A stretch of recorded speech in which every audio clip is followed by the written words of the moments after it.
Y un gozo poder cantar ese himno que cantamos, gracias a Dios. Bueno, nos da esa seguridad, como decía, de saber que Él está cuidando de cada uno de nosotros, ¿no? Y que Él guarda nuestras vidas. Esa es una seguridad que no siempre tenemos presente, pero que es una realidad, a pesar de que nosotros lo pensemos o no. Quiero invitarlos, hermanos, a que puedan buscar en la carta del apóstol Pablo a los Colosenses, en el capítulo 2, y vamos a leer ahí el versículo 19. Recuerden que estamos estudiando ya hace varios domingos los medios de gracia. Y cuando hablamos de los medios de gracia, nos estamos refiriendo a esos elementos, a esos medios que Dios ha dejado establecido para su iglesia como una práctica, para que a través del desarrollo de estos elementos, puede ser el bautismo, la cena del Señor, la predicación de la palabra, la oración, Él va fortaleciendo a su iglesia. Él va asistiendo a su pueblo por medio de su gracia y va cumpliendo de alguna manera lo que cantábamos, ¿no? Él tiene cuidado de nosotros. Y seguramente lo hace de manera sobrenatural, seguramente Dios guarda nuestras vidas de cosas que nunca vemos o que no consideramos como un peligro, pero que Él en su gobierno soberano de todas las cosas está cuidando de nosotros. Alguien decía que cuando estemos en la gloria con el Señor, Él nos va a revelar de todas las cosas que nos guardó y que nunca nos enteramos. Pero es una realidad el cuidado de Dios para con nosotros. Y Dios cuida a su iglesia. Bueno, todos recuerdan el versículo ahí en Mateo 16, es la primera vez que la Biblia menciona la palabra iglesia, es en boca del Señor y Él dice, yo edificaré mi iglesia. Eso creemos que no es solamente una declaración teológica de Cristo, sino que creemos que es una realidad activa, presente, continua, que Él está haciendo con nosotros hoy, en este lugar y en todas las iglesias donde el pueblo de Dios se reúne. Creemos verdaderamente que ese cuidado que Dios lleva de nosotros lo hace a través de los medios de gracia. Es a través de estos medios de gracia que Dios va derramando sobre su pueblo su gracia, su fortaleza, su dirección, su cuidado, su ánimo, para que el pueblo de Dios, la iglesia de Cristo, puedan seguir adelante. Cuando leemos ahí en Colosenses el capítulo 2, Pablo está, como ustedes saben, en la carta a los Colosenses, Pablo tiene una intención clara, es poder demostrar que Cristo es sobre todas las cosas. Bueno, había una corriente que había invadido a la iglesia, una corriente filosófica, atacando el evangelio, que decía que Cristo no era el Hijo de Dios, que Cristo no era tan importante como decía el evangelio, sino que había otras cosas necesarias e importantes, aún más importantes que Cristo mismo, para la salvación de un alma. Entonces Pablo está ahí esgrimiendo principios espirituales, está mostrando teológicamente que Cristo es el centro de todas las cosas, que todas las cosas subsisten por Él, que todo fue creado por Él. Por eso en el versículo 8 del capítulo 2 Pablo dice, mirad que nadie os engañe. Bueno, él estaba poniendo una advertencia en la mente de los hermanos en Colosas y les está diciendo, tengan cuidado, estos que andan ahí atacando el evangelio de Cristo tienen una sola intención y es engañar, es desviar la mirada a la esperanza de Cristo. Por eso en el versículo 10 él dice, vosotros estáis completos en Él, que es la cabeza de todo principado y potestad. Bueno, luego a partir del versículo 11 hasta el versículo 14, Pablo hace como un paréntesis, podemos llamar un paréntesis redentor, porque es en estos versículos donde él va declarando y enseñando cuál es la obra de redención que Cristo llevó adelante por su pueblo. Bueno, es interesante porque es el evangelio lo que está siendo atacado, es esa esperanza en la obra de Cristo que está siendo atacada en la iglesia y que Él debe defender, que Él debe clarificar a los hermanos. Entonces, a partir del versículo 11 hasta el 14, Pablo va hablando acerca de la redención, de cómo Él nos dio vida espiritual, de cómo Él perdonó nuestros pecados, de cómo Él nos libró de toda la culpa que pesaba sobre nosotros delante de Dios. A partir del versículo 15, Pablo tiene la intención de demostrar que Cristo es superior a todas las cosas. En esta filosofía había también la idea de que los ángeles eran mucho más superiores a Cristo. Por eso el versículo 10 que leíamos dice, Él es la cabeza. Cuando Él habla de la cabeza está hablando de la máxima autoridad, de lo que es superior a todo lo demás. Él es el principal, Él es la cabeza, Él es la máxima autoridad sobre toda potestad, sobre todos los ángeles. Por eso el versículo 15 dice, despojando a las principales y a las potestades los exhibió públicamente, triunfando sobre ellos en la cruz. Por tanto, nadie juzgue en comida o en bebida en cuanto a días de fiesta, luna nueva o día de reposo. Bueno, era esto una cuestión de la tradición judía, que también ellos decían que para la salvación no solamente había que venerar y tener una adoración a los ángeles, sino que había que guardar ciertos ritos judaicos para asegurarse la redención. Bueno, Pablo está atacando todo eso. Y dice el versículo 17, todo esto es sombra de lo que ha de venir, pero el cuerpo es de Cristo. Y ahí comienza nuestro tema, donde Pablo va a mostrarnos ahora que el cuerpo es de Cristo, Él es la cabeza y Él es el cuerpo. Y la pregunta entonces es, bueno, ¿a qué cuerpo se está refiriendo? Bueno, se está refiriendo al cuerpo de la iglesia. La iglesia le pertenece a Él, Él es la cabeza, Él es la autoridad, Él es quien gobierna, quien cuida, quien protege a su iglesia. Por eso el versículo 19 dice que estos hombres, estos que están con la intención de engañar, de desviar a la iglesia, dice, ellos no están agarrados de la cabeza. En otras palabras podemos decir, ellos no están sometidos bajo la autoridad de Cristo. Ellos no consideran a Cristo como su Señor, como su autoridad. Y dice él que en esta acción de no asirse o tomarse la cabeza, dice Pablo, en virtud de quien todo el cuerpo, nutriéndose y uniéndose por las coyunturas y ligamentos, crece con el crecimiento que da Dios. Dos verdades preciosas encontramos en este versículo, porque por un lado Pablo está diciendo, estos hombres, estos engañadores, ellos no están sujetos a Cristo, ellos no conocen a Dios, ellos no reconocen a Cristo como su Señor y Salvador.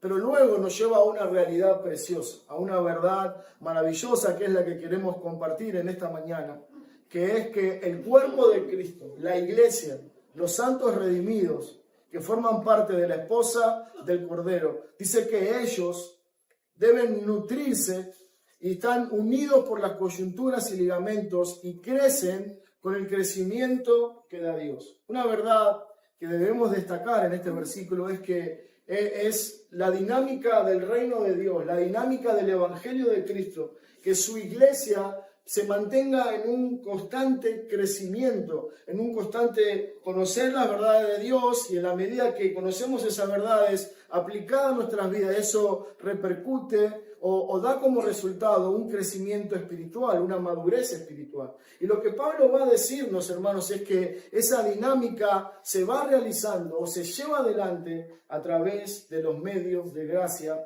que Él ha provisto. Dios edifica su iglesia.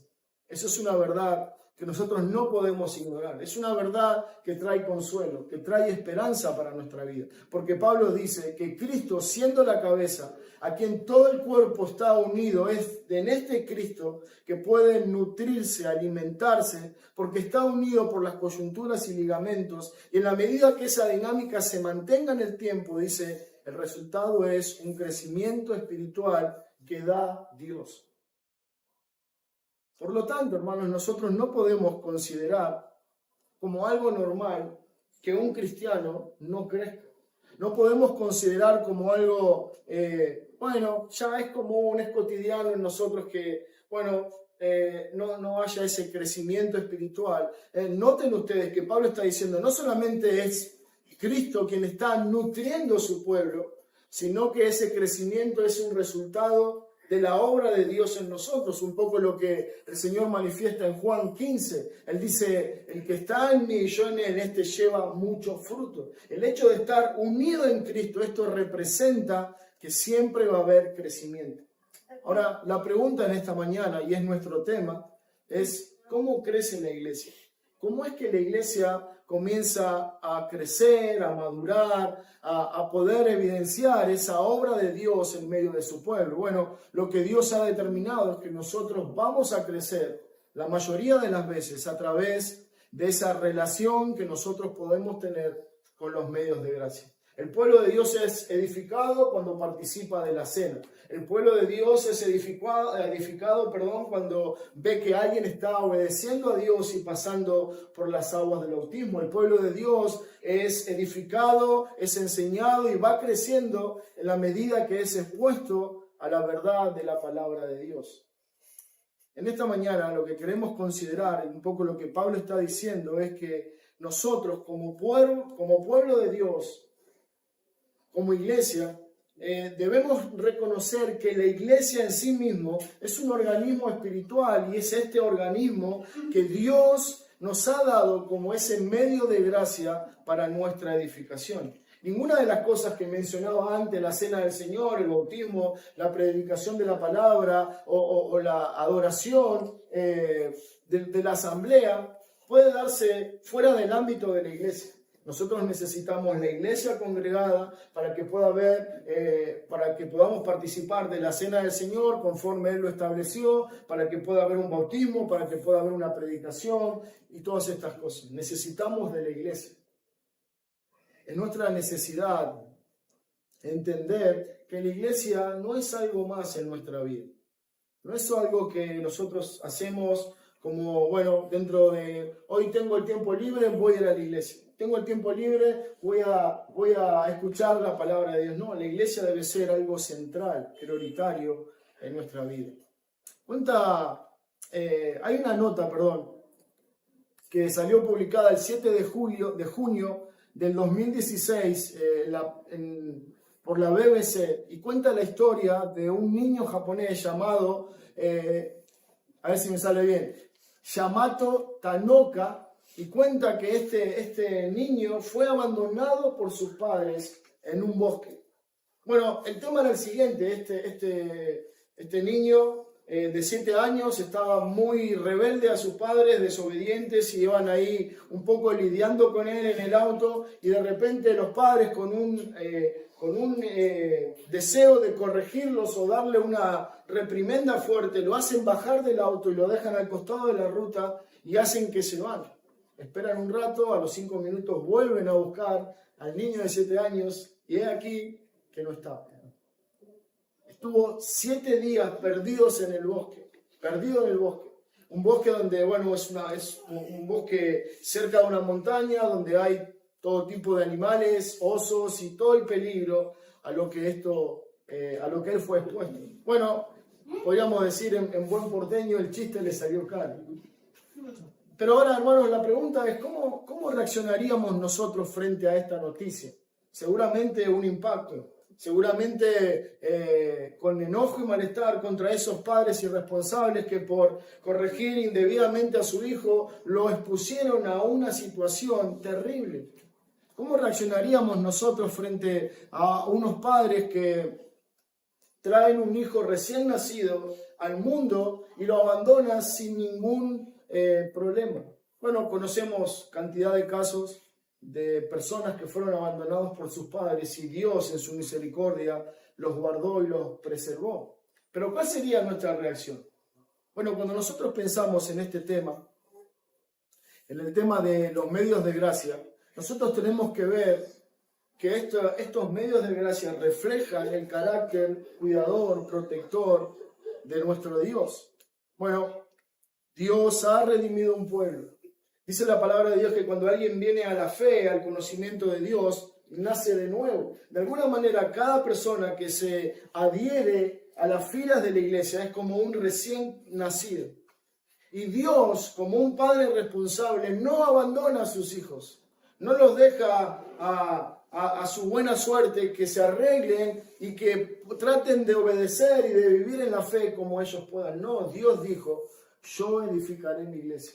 La obra que he comenzado la terminaré. Y Dios lleva adelante de manera fiel ese cuidado sobre sus hijos a través de los medios de gracia. Ese medio de gracia por el cual Dios nos abriga, nos consuela, nos fortalece, nos ayuda, nos sostiene, es la iglesia. En el libro del progreso del peregrino, el personaje principal, que es cristiano, bueno, él va narrando a través de una historia las distintas dificultades que un cristiano va a tener en su fe, en su vida como hijo de Dios. En una escena del libro que se titula El Palacio Hermoso, Cristiano viene de un largo camino, de estar ahí, batallando con algunas cosas, está muy cansado y se duerme sobre una roca. A él le había sido dado un rollo en su mano y que le fue encomendado la tarea de leer ese rollo para cobrar ánimo y dirección en ese caminar. Bueno, él se duerme en la roca, ese rollo se le cae y pierde el rollo. Se despierta y comienza a buscar el rollo que era muy importante para él y comienza a buscarlo y el tiempo va pasando y de repente encuentra el rollo, pero también se da cuenta de que el sol comienza a esconderse, el frío comienza a presentarse y él dice, ahora, ¿dónde voy a morar? ¿Dónde voy a encontrar refugio para mi vida? No puedo pasar la noche frente a este frío. Resulta que él levanta su mirada y encuentra en una montaña una casa. Él va a la casa, golpea la puerta y el portero de la casa sale y lo recibe. Y él le pregunta, ¿qué casa es esta? ¿Puedo alojarme aquí esta noche? Y el portero le responde, esta casa fue construida por el Señor del Collado y lo hizo para el alivio y seguridad de los peregrinos. Hermanos, he aquí una figura preciosa de la iglesia. La iglesia es una invención de Dios, Él la creó, Él la estableció a través de la muerte de su Hijo. Él nos dio este reino eterno que es la iglesia, para que nosotros como el peregrino podamos asistir a esa casa. Y como dice acá, esta casa fue creada para cuidado y protección de los peregrinos. La palabra de Dios nos presenta a nosotros como peregrinos en esta tierra. Y en la iglesia es el lugar de refugio. Alguien dice, la iglesia debe ser una sala de auxilios para el pueblo de Dios. Es a la iglesia donde el pueblo de Dios debe acudir para encontrar, consuelo, ánimo y ese ungüento espiritual para el dolor que produce el pecado en nuestra vida. Pero es la iglesia. Es la iglesia, hermanos, ese medio de gracia que Dios va a usar para guiar tu vida, para fortalecer tus pasos, para mantener tu esperanza. El Señor dice por boca de Pablo en Efesios 4:12 que Él había establecido líderes en la iglesia para perfeccionar a los santos para la obra del ministerio, para la edificación del cuerpo de Cristo. Dios está completamente determinado y decidido a permanecer edificando su iglesia. Hermanos, esto es una verdad que anhelo de todo corazón que cada uno de nosotros pueda recordar siempre. Hermano, Dios anhela edificar tu fe. Dios quiere que seas más maduro, que seas más santo, que seas más conforme al carácter de Cristo, que seas más fiel al Señor, que seas más reverente para con tu Padre. Y la manera en que Dios va a llevar adelante esto es por medio de su iglesia. Es por medio de que cada uno de nosotros seamos parte de una iglesia bíblica, sana, y en donde Dios comience a trabajar y a cambiar nuestras vidas. Dios lleva adelante este plan de cuidar y edificar su iglesia a través de los medios de gracia, que es su iglesia. Los medios que Dios instituyó para nuestro sustento, crecimiento y madurez espiritual, es la iglesia. No vamos a encontrar ninguna de estas cosas fuera de la iglesia. Ahora, curiosamente, hay una conducta pecaminosa en nuestra vida y hay una intención malvada en nuestro corazón de despreciar la iglesia de Cristo, de rechazar el mayor beneficio que Él nos ha dado, su iglesia, su reino, su pueblo, porque es a través de este medio que Él nos edifica, que Él nos cambie. El resultado de esa indiferencia para con la iglesia resulta en vidas, que dejan mucho que desear con respecto al Evangelio, que no viven conforme a la ley de Dios y que son un mal testimonio para el Evangelio. ¿Por qué? Porque en lo más profundo de su corazón han despreciado el medio de gracia que es la iglesia. En esta mañana, hermanos, rápidamente, con la ayuda de Dios, quiero que podamos ver a través de 3 encabezados cómo Dios hace eficaz su propósito de cuidar y edificar a su iglesia a través de este medio de gracia que es su pueblo, la iglesia de Cristo. Acompáñenme a la primera carta de Juan, el capítulo 1, versículo 3.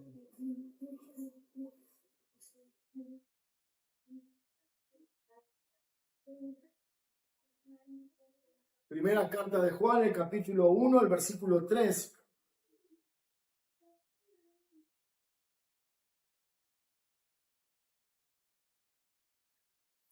Dice Juan, es el que escribe, dice: lo que hemos visto y oído, eso os anunciamos, para que también vosotros tengáis comunión con nosotros, y nuestra comunión verdaderamente es con el Padre y con su Hijo Jesucristo. Si pudiéramos resumir nuestra fe, pudiéramos decir, bueno, la razón del Evangelio, la razón o los resultados del Evangelio es para la comunión con Dios. Dios nos ha llamado, no solamente para librarnos de ese castigo eterno que pesaba sobre nosotros, no solamente para hacernos parte de su iglesia, sino que el propósito central de la redención es para que podamos tener comunión con Él.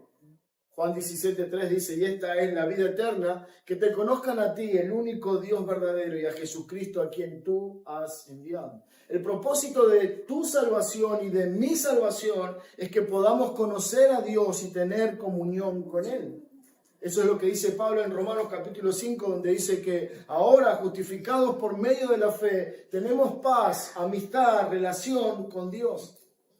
Antes estábamos enemistados con Él, antes éramos enemigos de Él, pero ahora a través del Evangelio y la obra de Cristo podemos tener una comunión verdadera con el Padre a través del Hijo.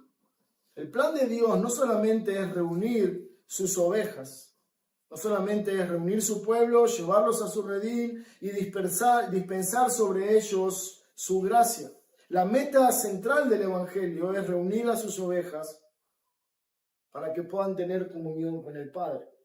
Pero el Señor dice, también en la oración de Juan 17, su oración, su petición a Dios de parte de Cristo es que ellos puedan ser como nosotros. Dice 17:11, guárdalos en tu nombre para que sean uno, así como nosotros somos uno. Bueno, ¿qué está mencionando Cristo? Bueno, está hablando de la Trinidad, de esa unidad que tiene el Padre, el Hijo y el Espíritu Santo, una unidad perfecta en amor, una unidad eterna. Y Él está diciendo, bueno, Padre, que tu pueblo, que nuestro pueblo, la iglesia de Cristo, pueda lograr vivir de esta manera, bajo esa unidad, bajo ese principio de la Trinidad. La Trinidad modela el diseño de Dios para su iglesia. Así como el Padre y el Hijo y el Espíritu son uno en una relación perfecta y eterna de amor, el cristiano es llamado a imitar la Trinidad y conservar y perseguir esa unidad. Que sean uno, así como el Padre y Cristo son uno. En este sentido, nuestra comunión como iglesia es una comunión irrompible, es una comunión eterna. Sí, podemos alejarnos, podemos cambiarnos de iglesia, pero la relación, nuestra pertenencia al pueblo de Dios es para siempre. Dice, así como nosotros somos uno, así como la Trinidad tiene una unidad eterna, de la misma manera, nuestra comunión con la iglesia es una comunión eterna. Sí, es una comunión eterna espiritualmente, pero muchas veces en la vida práctica no tenemos esa relación. No hay esa unidad. Hermanos, recuerden, la iglesia nos fue dada como un medio de gracia. La iglesia nos fue otorgada en la bondad de Dios para nuestro cuidado, para nuestra protección, para nuestro fortalecimiento, espiritual. Pero en nuestra sabiduría pecaminosa, humana, pretendemos vivir una vida espiritual sin la iglesia. Pretendemos que Dios nos transforme, nos edifique, nos fortalezca fuera del contexto que Él estableció para nuestra vida. Cada cristiano es llamado por Dios a ser parte de una iglesia. La gracia de Dios no está aislada del ámbito de la iglesia. Juan capítulo 3, versículo 10 dice: en esto se manifiestan los hijos de Dios y los hijos del diablo. Todo aquel que no hace justicia Y que no ama a su hermano no es de Dios. Bueno, la carta de Juan es extremadamente terminante. Él tiene la intención clara de decir, bueno, estos son los hijos de Dios y estos son los hijos del diablo, lo que estamos viendo claramente en el versículo 10. Él dice, en estas cosas, o a través de estas cosas, se dan a conocer los que son de Dios y los que son del diablo. Y él dice que el que no ama a su hermano no es de Dios. Más adelante va a decir, no conoce a Dios. Se engaña a sí mismo. Él cree que es un hijo de Dios, pero el hijo de Dios tiene esta naturaleza. Ama a la iglesia y ama a los que son parte de esa iglesia. Somos llamados a la comunión con el Padre por medio del Hijo, y esa comunión verdadera se evidencia y se expresa a través de la comunión y de un amor voluntario hacia el pueblo de Dios. Dice Juan, ¿cómo nosotros podemos decir que conocemos a Dios a quien no vemos y no amar a los hijos de Dios que Él ama? Esa es una contradicción, y eso es lo que nos lleva a considerar que cuando nosotros somos parte de la iglesia, el llamado es a una comunión íntima entre el cuerpo. Es una realidad que debe morar en nosotros, que debemos ser parte de una iglesia, pero no para cumplir con una exigencia religiosa, sino porque es el medio establecido para mostrar que pertenecemos a Dios y para que la iglesia como un medio de gracia sea una bendición para nuestra vida. Los medios de gracia nos recuerdan la necesidad de la iglesia en la vida cristiana. El Señor no nos salvó ni nos diseñó para que viviéramos la vida cristiana solos. Como creyentes, dice, somos como carbones, como brasas ardientes. Y cuando somos apartados del fuego, del entorno de todas las brasas, comenzamos a apagar. Bueno, eso es lo que Dios diseñó para su iglesia.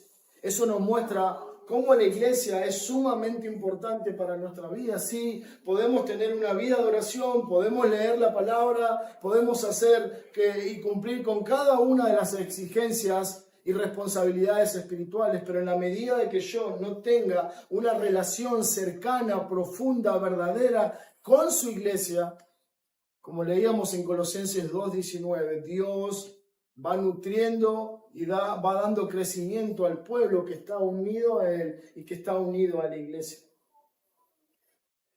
No podemos vivir la vida cristiana solos, aislados del cuerpo. La vida cristiana se vive y se cultiva en medio de la iglesia, con gente real que nos conoce, que puede ver nuestros defectos, que puede ver nuestros malos modos, que puede ver nuestro pecado, que puede reconocer lo imperfecto que soy, pero que en el amor de Dios se acerca a mí y cumpliendo esa función de un medio de gracia me corrige, me ayuda a que pueda ser más parecidos a Cristo. Necesitamos una relación profunda, real, constante con la iglesia de Cristo, porque Él nos ha dado la iglesia como un medio de gracia para nuestro crecimiento y para ayudar a otros a crecer en la vida también.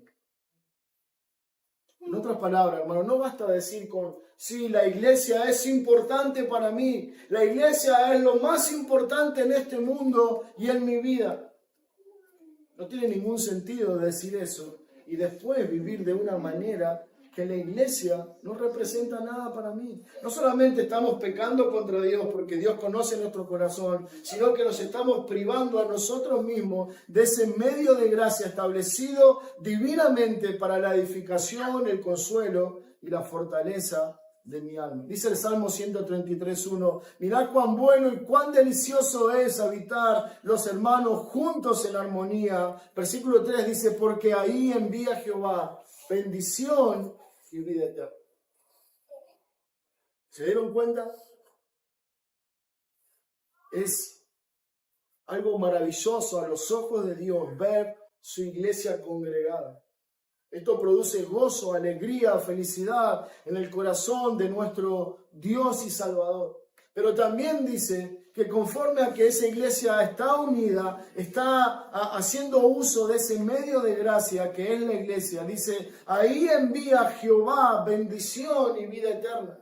Hay una bendición para la iglesia congregada. Hay una bendición, hay un obrar de Dios en nuestra vida, en nuestro corazón, en nuestra mente, distinto a cuando estoy fuera de la iglesia. Dios va a bendecir su palabra de una manera particular, distinto a cuando yo pueda leer la Biblia en mi casa o escuchar una enseñanza. La promesa de Dios es que Dios va a enviar su bendición a la iglesia congregada.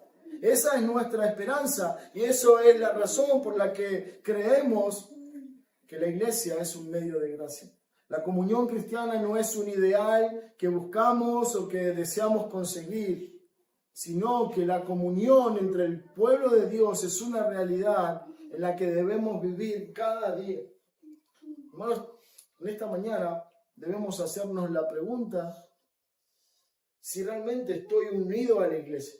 No estoy preguntando si asistimos a la iglesia, si somos parte de una iglesia. La pregunta es, ¿estás viviendo bajo esta realidad? ¿Estamos viviendo cada uno de nosotros ante esta maravillosa bendición de Dios? La iglesia, ese medio de gracia que Él nos dio para transformarnos, cambiarnos y moldearnos al carácter de Cristo. ¿Vives así la iglesia? Porque de eso se trata.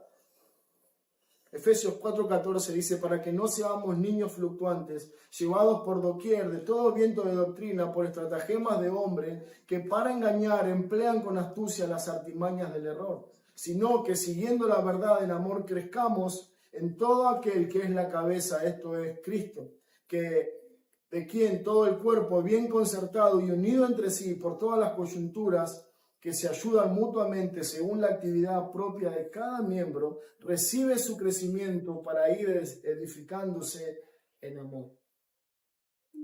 La preciosa carta de Pablo a los Efesios, una carta completamente profunda, teológica, llena de verdad del Evangelio. Dice que tenemos que tener cuidado de no ser niños fluctuantes que vamos de un lado a otro, que somos arrastrados por toda falsa enseñanza o todo viento de doctrina. Dice que tenemos que seguir la verdad y tenemos que crecer haciéndonos o tomándonos de la cabeza que es Cristo. Y dice que para que esto sea una realidad, Dios nos ha dejado la iglesia. Nota en versículo 16, dice, en quien todo el cuerpo, noten ahí la palabra, todo el cuerpo, toda la iglesia, bien concertada, unido por todas las coyunturas, que se ayudan mutuamente según la actividad propia de cada miembro, recibe el crecimiento para ir edificándose en amor. Lo que Pablo está diciendo es que en esa dinámica de la iglesia no solamente nosotros somos instruidos, sino que a través de esa relación profunda, cercana con la iglesia de Cristo, nosotros somos guardados de no ser llevados por todo viento de doctrina. Es a través de la relación con la iglesia en que nosotros podemos reconocer la verdad de Dios y obedecerla y seguirla. Es a través de esa relación con la iglesia que nosotros podemos ir creciendo conforme el plan y la voluntad de Dios para nuestra vida. Noten la frase final del versículo 16, donde dice que según la actividad propia de cada miembro, recibe su crecimiento. ¿Se dan cuenta? Dice, cada miembro tiene una parte, tiene una función, tiene una actividad en el cuerpo. La figura del cuerpo representa en la Biblia muchas veces la imagen de la iglesia. Y dice Pablo, la iglesia es ese cuerpo que tiene miembros. Los miembros somos cada uno de nosotros. Y en esa interacción del cuerpo, los miembros se ayudan mutuamente. ¿Para qué? Para ir creciendo. Es a través de las relaciones, es a través de la comunión con la iglesia en que Dios nos va a dar crecimiento. Los medios de gracia no operan de forma automática en nuestra vida.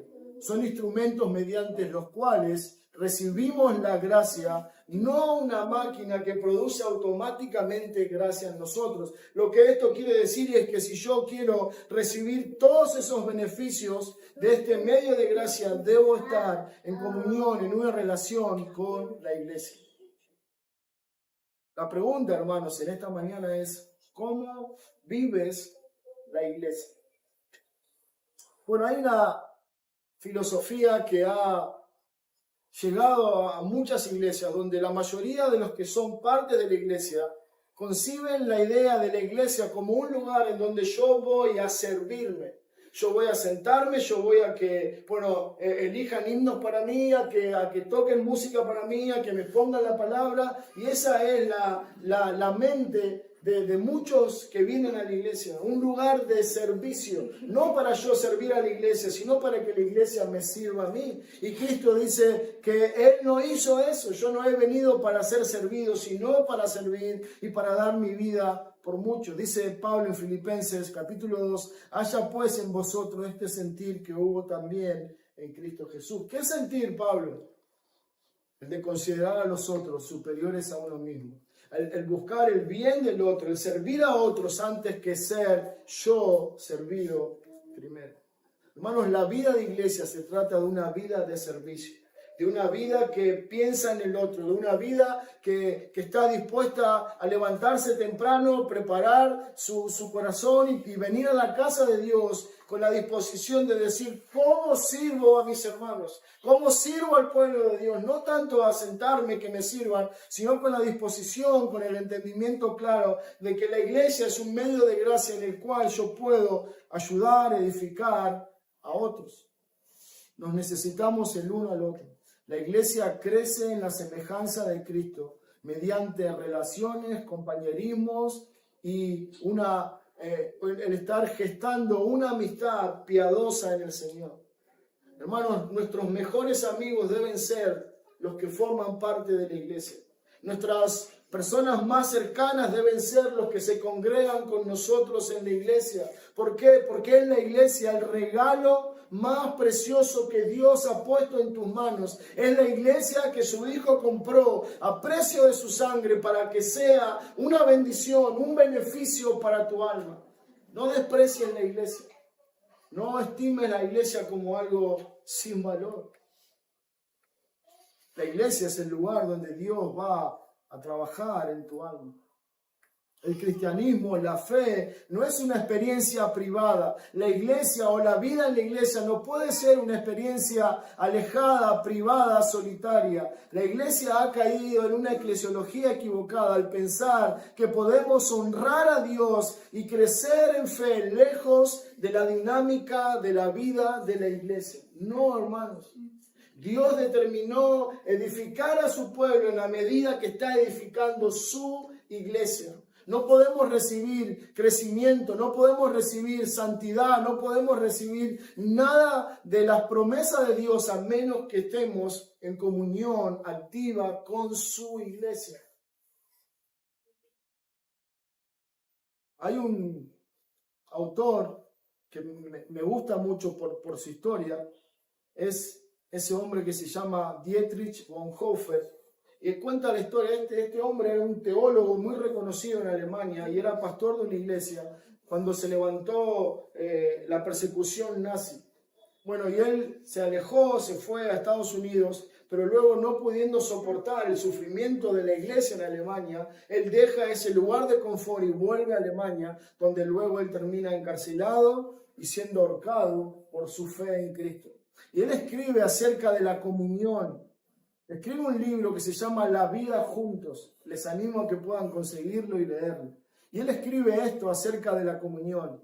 La presencia física de otros cristianos es una fuente de gozo incomparable, fortaleza para los creyentes, una señal física de la presencia de gracia, de la gracia del Dios Trino.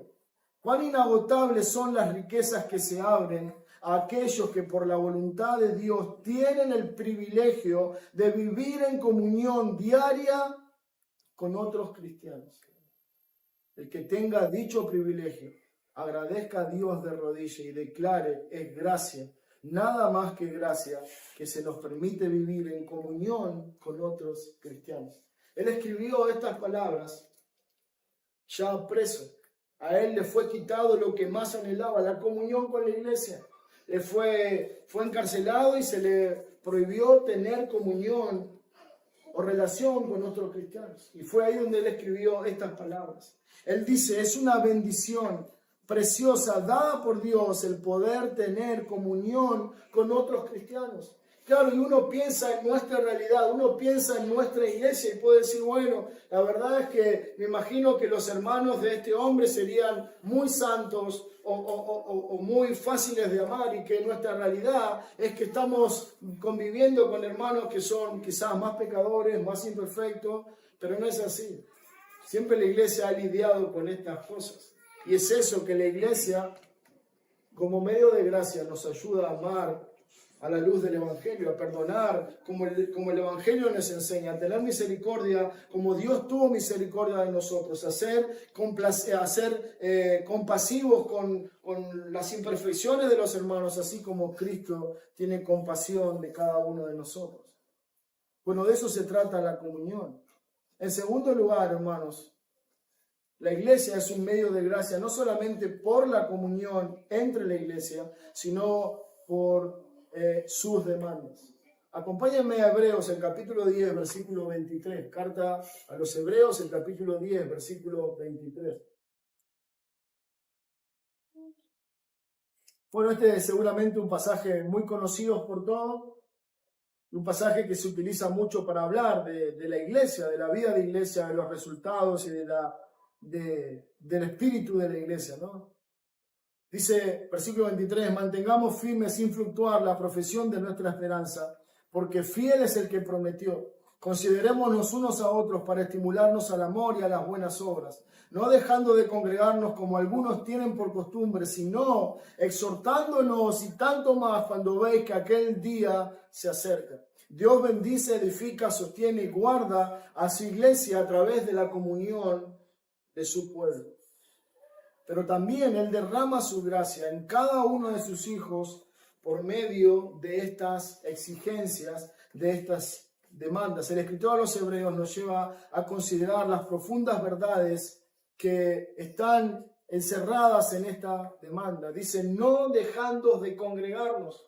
¿Por qué? ¿Por qué tiene que hacernos tanto ruido esta exclamación, esta demanda del escritor a los Hebreos? ¿Por qué él se toma el atrevimiento de decir, oh hermanos, no dejen de congregarse? Y alguien puede preguntar, bueno, ¿por qué? Y él nos va a señalar en los versículos que leíamos la razón por la cual congregarnos es importante. Él señala que podemos congregarnos, o que debemos congregarnos, para poder estar firmes, para poder mantener nuestra fe, nuestra esperanza, nuestra confianza en Dios. Él nos recuerda que mientras nos congregamos podemos recordar la fidelidad de Dios para con nosotros. Nos ayuda a recordar que ese día viene pronto.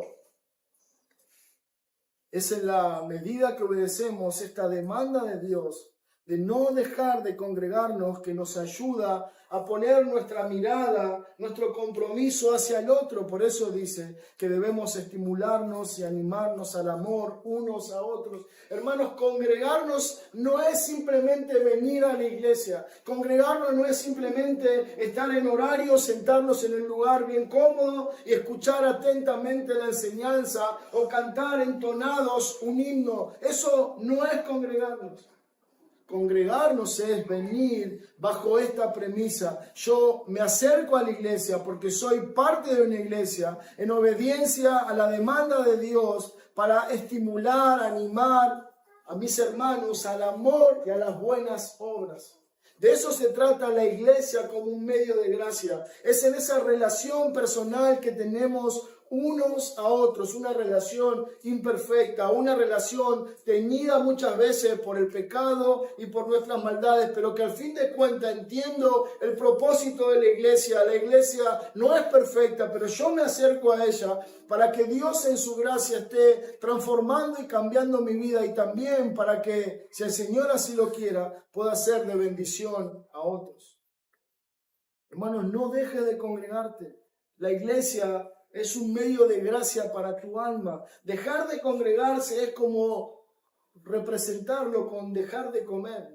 ¿Qué pasa si dejamos de comer por largos días?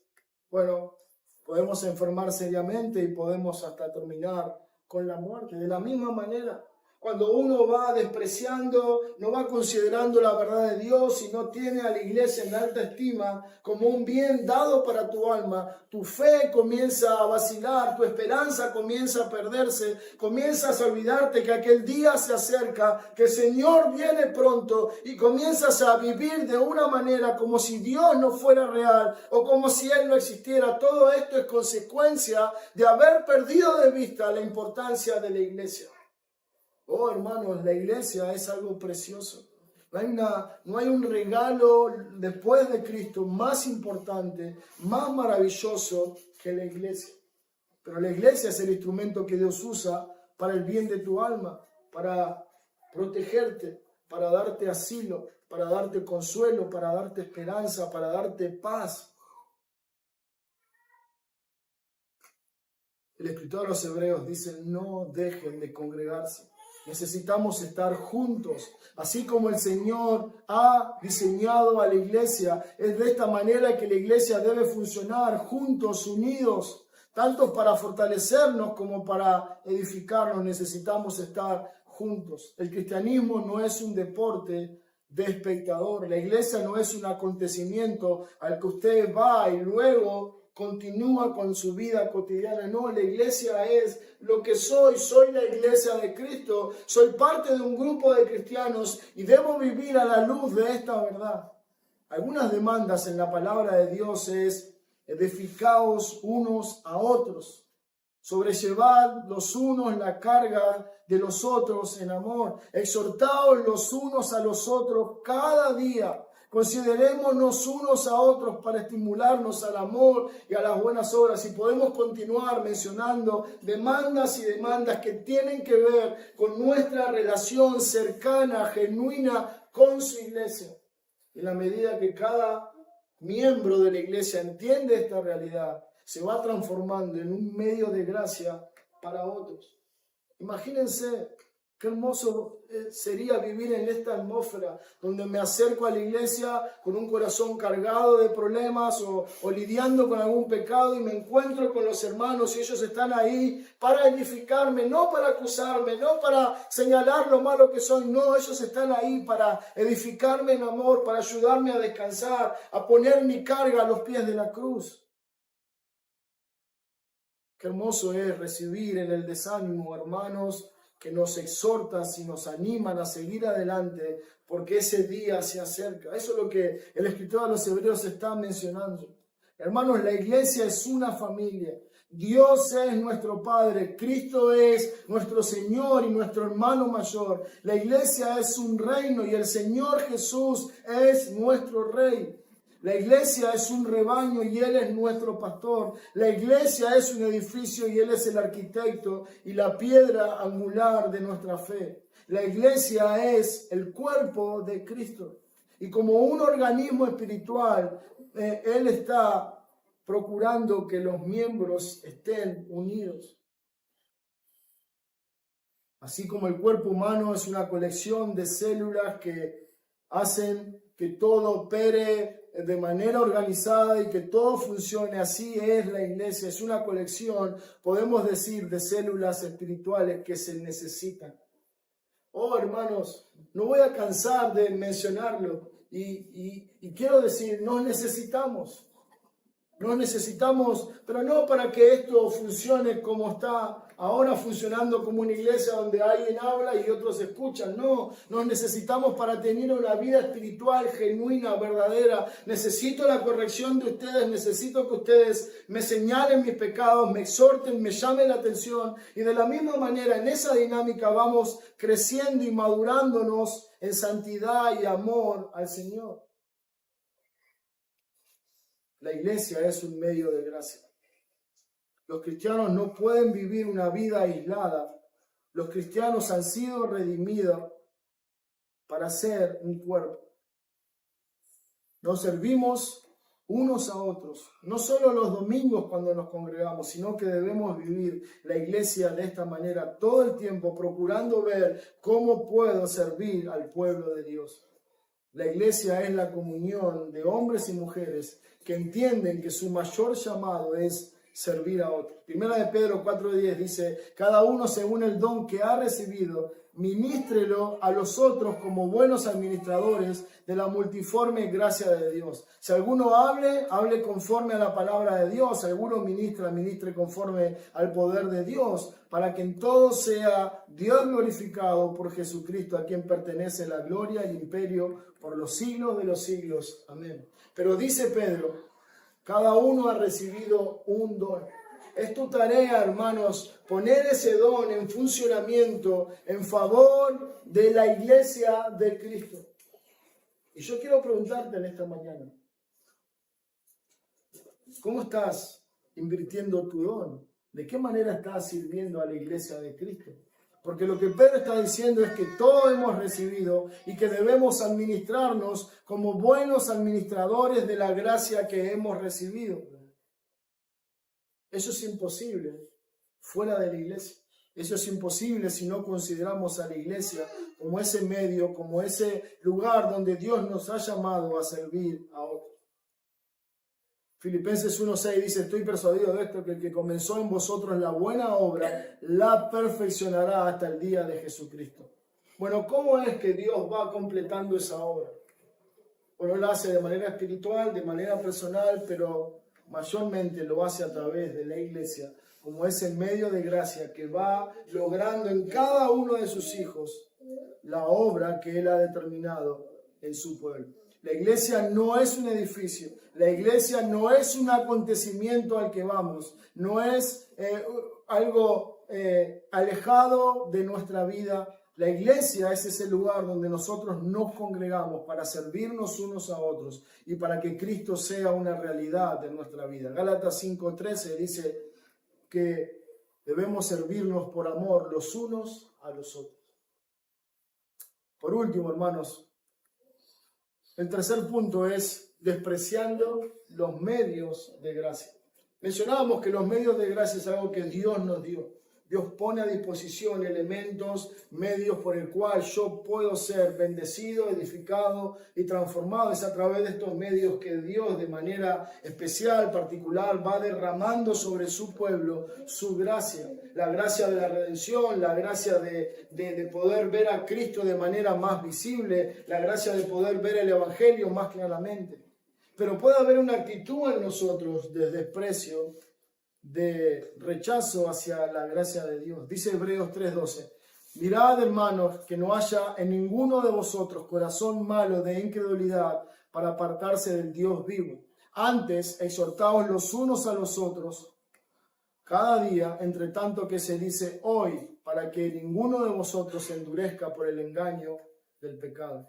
Bueno, hay una fuerte advertencia en el versículo 12, dice, tengan cuidado que no haya ninguno de ustedes un corazón de incredulidad para apartarse del Dios vivo. Antes, exhortados los unos a los otros. Bueno, muchos dicen que este es el pasaje paralelo de Hebreos 10:25, ¿no? Donde dice que debemos estimularnos al amor y a las buenas obras. Bueno, este está hablando de algo similar, pero nos está llamando la atención a que nosotros no dejemos de considerar lo que Dios nos ha dado, sino que hagamos uso de esas cosas de la iglesia para nuestro cuidado. Dice, antes, exhortaos los unos a los otros cada día, entre tanto que se dice hoy, para que ninguno de vosotros se endurezca por el engaño del pecado. La iglesia como un medio de gracia es una protección para tu alma. La iglesia no solamente es el agente santificador que Dios puso al alcance de tu alma, sino que también es a través de la iglesia,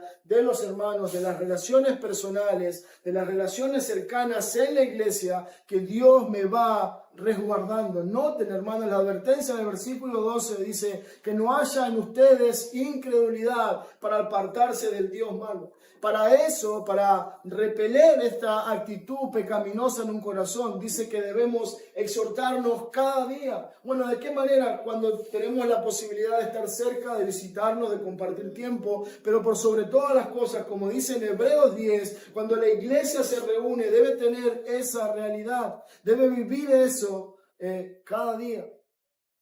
Una traducción literal sería, considérense unos a otros para amor y buenas obras. Conózcanse unos a otros, acérquense unos a otros, permanezcan cerca, profundicen esa relación, considérense unos a otros para mantenerse firmes. Ahora, ¿cómo encaja en esto el desprecio hacia la iglesia? El desprecio hacia el medio de gracia. Bueno, Dios es fiel, hermanos. Dios quiere asistirte en tu falta de fe, Dios quiere ayudarte en tu incredulidad, Dios quiere que podamos crecer, como ya lo vimos, es su determinación que su pueblo sea edificado, pero Dios no lo va a hacer al margen de la dinámica de la iglesia. Y claro, nosotros muchas veces examinamos nuestra vida y decimos, Dios me ha fallado porque Dios no ha sido fiel, Dios no ha edificado mi vida, Dios no me ha protegido, Dios no me ha guardado. Pero la realidad es que cuando comienzo a analizar mi vida me doy cuenta cuán lejos he vivido de la iglesia, cuán lejos me he estado de los hermanos, de la comunión, del compañerismo piadoso y santo que Él me ha regalado para el bien de mi alma. Y esto es un desprecio a lo que Dios te ha dado. Despreciar lo que Dios nos ha dado es un desprecio a Dios mismo. Acompáñenme, hermanos, por favor, ahí al libro de Malaquías, el capítulo 1.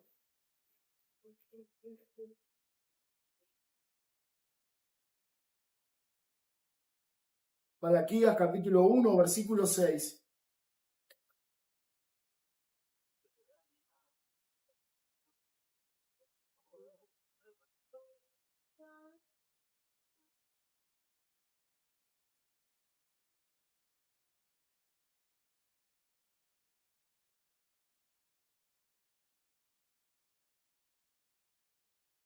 Dice, el hijo honra al padre y el siervo a su señor. Si pues yo soy padre, ¿dónde está mi honra? Y si soy señor, ¿dónde está mi temor?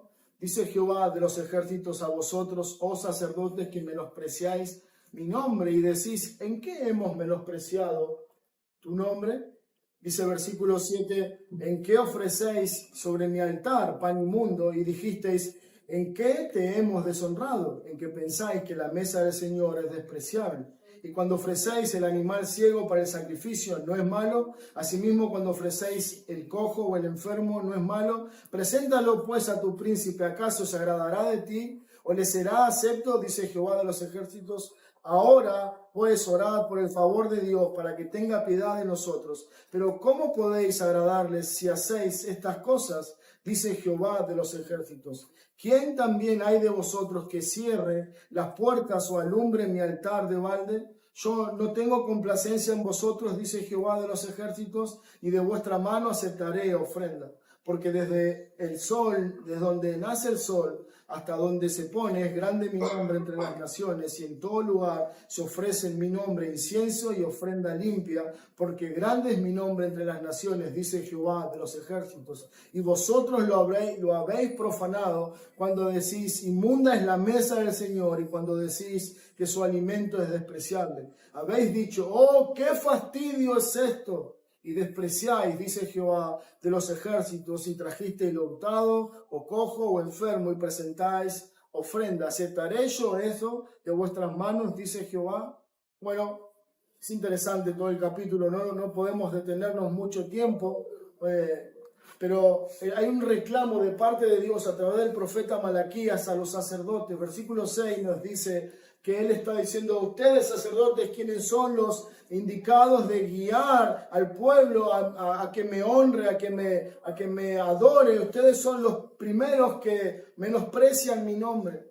Es interesante porque esa palabra menosprecio significa, bueno, tener como un rechazo hacia el nombre de Dios. Bueno, la palabra aparece en varios lugares de la Biblia y rápidamente quiero que lo podamos ver juntos.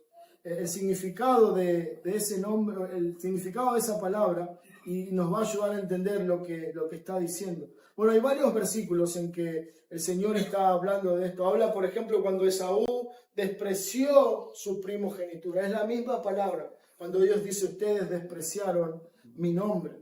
Bueno, así como Esaú despreció algo, que luego reclamó de la misma manera a estos sacerdotes, el pueblo de Dios está rechazando a Dios. Y luego podemos ver distintos versículos en cómo se hace una expresión de cómo Dios está siendo rechazado. Esa es la idea que él está comunicando, que él está diciendo, bueno, mi nombre es despreciado por ustedes, mi nombre es menospreciado por mi pueblo, por los sacerdotes, aquellos que debían honrar a Dios, aquellos que debían ser los encargados de llevar al pueblo a venerar el nombre de Dios.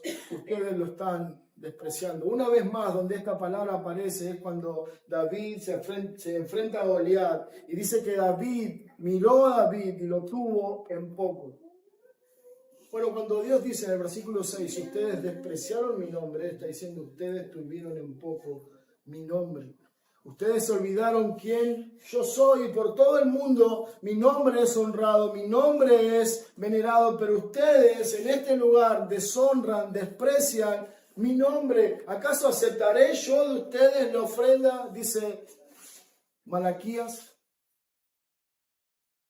Bueno, la iglesia puede caer en el mismo pecado. Nosotros, pensando como Juan piensa, Juan dice, bueno, si nosotros amamos a Dios, amamos a sus hermanos. Si nosotros despreciamos a su iglesia, despreciamos a Dios. Hermanos, cuando nosotros dejamos de asistir a la iglesia, uno puede entender que hay situaciones que son, bueno, necesarias, cuestiones de enfermedad, cuestiones de urgencia, y uno no tiene por qué sentirse mal por no asistir a la iglesia en ocasiones así. Pero yo quiero llevarte a considerar que cuando hay una intención determinada de no asistir a la iglesia porque no quiero asistir, bueno, es un desprecio contra Dios. Es un desprecio contra el Señor que todo lo ve. Él sabe la verdadera razón, por más que podamos presentar la mejor excusa. Nunca hemos pedido ni esperamos que nadie nos dé una excusa o que nos explique por qué razón no viene a la iglesia. Pero Dios sabe. Dios sabe por qué no asistimos cuando no venimos a la iglesia. Hermanos, todos estamos cansados. Todos trabajamos. Pero no puede permitirse en el corazón de un hijo de Dios un desprecio determinado, un desprecio en nuestra vida hacia el Señor. Porque muchas veces la razón por la que no venimos a la casa de Dios no es porque hay un problema, es porque no queremos asistir a la casa de Dios. Hay otras prioridades, hay otras cosas que consideramos más valiosas y más importantes que la iglesia, como ese medio de gracia que Él nos ha dado. Hay cosas que resultan más importantes para nuestra vida que Dios mismo, y Dios dice, yo lo sé. Qué terrible que es esto. Despreciar al Señor que entregó a su Hijo por nosotros. Cambiarlo fácilmente por cosas que no se asemejan ni se comparan en el valor y los beneficios para nuestra alma. Hermanos, el no asistir a la iglesia voluntariamente representa un rechazo de los medios de gracia. Es como que yo tuviera una herida profunda en mi cuerpo y alguien dice, si no curas esa herida rápidamente vas a morir. Pero yo digo, no pasa nada. No, vení, acércate, quiero ayudarte, tengo los medios indicados, tengo la preparación indicada, tengo el medicamento que necesitas para sanar esa herida, pero nosotros de manera determinada decimos, no quiero nada de eso. Quiero seguir con mi vida, quiero seguir con mi pobreza espiritual, quiero seguir hundido en el pecado, quiero seguir siendo derrotado por la carne y por el diablo. Hermanos, Dios te ha dado una iglesia, te ha dado un grupo de hermanos, te ha dado un lugar donde Dios está para asistirte, para ayudarte, para animarte en ese tiempo de flaqueza y de debilidad. Y nosotros de manera determinada decimos, no quiero. Hay una escena preciosa, bueno, no sé si tan preciosa, llamativa, en el libro de Éxodo. Las plagas, van pasando cada una de las plagas y en cada una de ellas Moisés se presenta a Faraón y dice, bueno, Dios dice, deja a mi pueblo ir. Y de repente como que El faraón entra en razones y dice, bueno, van a irse, pero tienen que hacer esto. Y luego otra vez la plaga. Llega una de las plagas, que es las plagas de las ranas. Todo Egipto se llenó de rana, en todas las casas, en todos los lugares, en el palacio, en el suburbio, había ranas por todos lados y él manda a llamar a Moisés y le dice, ora a Dios para que estas ranas se vayan de nuestra nación. Y él le dice, curiosamente, pero no ores hoy, ora mañana. Es tremendo, porque así actuamos nosotros muchas veces. Dios nos está llamando hoy a la comunión con Él. Dios dice hoy puedo ayudarte, hoy puedo hacerte bien a tu alma, hoy puedo fortalecerte, hoy puedo santificarte a través de la comunión y la relación con la iglesia. Y nosotros, al igual que Faraón, decimos, no Dios, hoy no, mañana vengo, mañana veré si tengo tiempo para congregarme. Y hermanos, el resultado de eso es nuestra propia vida. Una vida que está siendo arrastrada por todo viento de doctrina, una vida que está siendo vapuleada por el pecado, una vida que se está perdiendo de la maravillosa bendición de conocer más y más a Dios y de servir a su pueblo. Oh hermanos, no desprecies los medios de gracia. La comunión con los hermanos es sumamente necesaria para el bien de tu alma y para el bien de los hermanos. Las demandas de la palabra de Dios expuesta en cada enseñanza son un medio de gracia para la preservación de tu alma, para la santificación. Y por último, no desprecies lo que Dios te ha dado, su iglesia. Que el Señor nos ayude, hermanos, en esta mañana a considerar con ojos de fe y de obediencia esta verdad y que podamos ponerlos por obra en nuestra vida. Hermanos, vamos a